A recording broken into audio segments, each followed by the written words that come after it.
Welcome back to Fox News on the Hill Live this Sunday morning. You know, a new Republican candidate entered a race for governor in Virginia. Lieutenant Governor Winsome Sears jumped into the race. She will be going up against Democratic Congresswoman Abigail Spanberger if both of them prevail to become the party's nominee. Spanberger has been in the U.S. House of Representatives, he tried to say, since 2019. She joins us live this morning, back here on the Hill this morning. Congresswoman, good to see you. Good to see you. Thanks so much for having me. Good to see you again. Thank you for being with us. Before we move into the gubernatorial race, I want to get your take on what you saw Tuesday night in that debate. Well, I think you saw a strong contrast, between a candidate with a plan, a firm understanding of the issues and challenges facing our country, certainly here in Virginia and across the rest of the country. And you saw a candidate in the former president who was focused on some of his long-term issues and gripes. His discussion of healthcare policy is really, I think, what I found to be disqualifying, in that he, again, continues to want to repeal the ACA. Of course, that failed in part thanks to the late Senator McCain's vote. But the idea that he would want to, again, strip away healthcare from millions of Americans, obliterate pre-existing conditions protections, and the system that, in fact, has allowed Medicaid expansion in places like Virginia. And when discussing what he would do in its place, just said he had a concept of a plan. To me, that's not leadership, and certainly it's one of the many reasons why I will not be voting for him. Congresswoman, if Trump did as poorly as Democrats say he did, why do you think that they won't debate again? I hope they do debate again. I hope that they do debate, and certainly Vice President Harris's team has proposed another debate. I think as many times as the American people can see the contrast between these two candidates, the better it is, not only for our democracy, but certainly for the outcomes on Election Day. So I hope they do debate, and certainly it's my understanding that the vice president would like to, and I hope the former president might choose to. As we look at Virginia, there have been recent polls out showing that Harris has now restored the 10-point lead, which Joe Biden won the state by for 4 years ago. That bodes well for your race next year as governor. We did get this entry this past week of the current Lieutenant Governor Winsome Sears. She is a Trump supporter. What do you make of the Lieutenant Governor's entry into this race, and what do you see the contrast between the two of you as?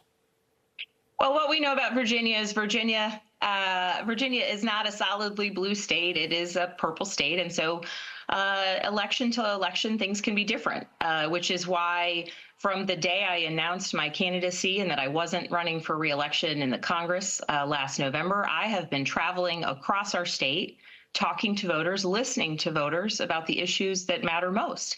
And it's why I will continue to campaign on the issues that are important to people, strengthening our public schools, ensuring great opportunity for our kids, whether they go towards college or directly into a career, working to make our communities safer, and that includes preventing gun violence, recognizing the challenge that the economy and high costs at the grocery store impacts, how that impacts families, and importantly, working to protect our most fundamental rights, including access and the right to vote, and access and the right to reproductive health care.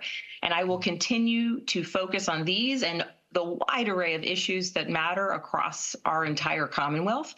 And it'll be a long road towards November 2025. But I think that recognizing what matters most to people and focusing on that is why we will prevail, and importantly then go on to do good work on behalf of our fellow Virginians. Now, throughout your career, you're somebody who's generally viewed as being a moderate Democrat, a progressive Democrat. Winsome Sears is somebody who's viewed as to the right of Glenn Youngkin. In your view of the Commonwealth's politics, is she to the right of where voters in Virginia are right now? I would say voters in Virginia don't want people who are in the extremes. Voters in Virginia want people who are focused on getting things done. You know, I am a pragmatic person who focuses on getting things done. It's how I've been able to get bills across the finish line in the House of Representatives, signed into law by former President Trump, signed into law by President Biden. It's because I focus on building broad coalitions around important issues, identifying problems and solving them.